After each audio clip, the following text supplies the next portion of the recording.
比乌克兰更作死的国家来了，日本一炮三响，同时得罪周边三大邻国，后果会是什么？中俄韩得到一个联手机会。各位好，欢迎来到新乐锐评。提到俄乌冲突中的乌克兰，我们脑海中浮现的形容词大概率是不好的，比如说愚蠢、短视、作死等等。因为现在的乌克兰甘心充当美国对抗棋子，得罪一个世界级大国。不过要我说这个世界上还有比乌克兰更作死的国家。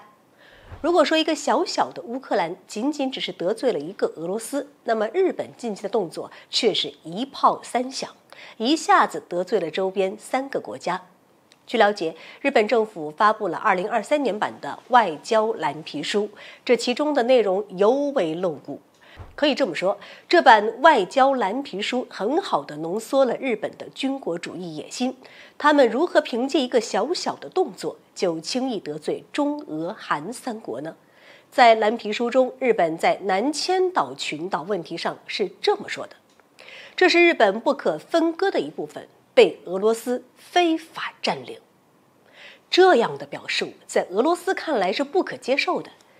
一直以来，俄日之间围绕南千岛群岛问题争论不休。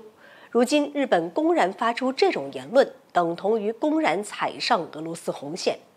俄乌冲突已经让世界看到了俄罗斯对敌人触碰红线的回应。这个时候，日本不懂得收敛锋芒，还如此肆无忌惮，这不是找打是什么？对此，俄罗斯当日就予以回应，不接受日方此类措辞。与此同时，韩国也反驳了日本在独岛问题上的说法。前不久，尹锡悦罕见对日本妥协让步，这让外界一度怀疑韩日要就此实现和解。不过，就目前的局面来看，摆在韩日和解面前的关键阻碍还不止一个，其中就包括独岛问题。尹锡悦的妥协并未换得日本的妥协，所以对待日本这次行动，韩国怒气恐怕比以往任何一次都更甚。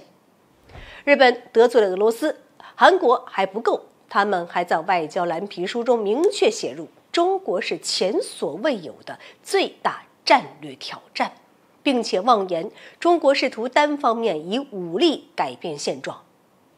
我甚至可以这么说，这根本就不是什么外交蓝皮书，而是对中俄韩下的战术。日本一炮三响，嚣张至极，中俄韩岂有不回击的道理？在日本发布的当天，中俄韩都给予了不同程度的驳斥，但我猜对日本的反击行动绝对不会限于此。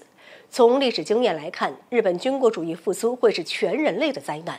如今，日本这一野心有再度复苏的迹象，无论是为维护自身利益，还是基于一个负责任大国的担当，中俄对日本的行动都不会袖手旁观。从积极的方面看，日本挑衅姿态欢快，一下子得罪周边3国，对我们而言并不是一件坏事，因为日本的险恶用心我们早就知道了的。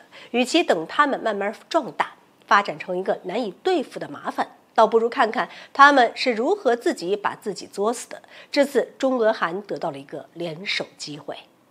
好了，本期节目就到这里，欢迎各位点赞转发，留下您的精彩评论。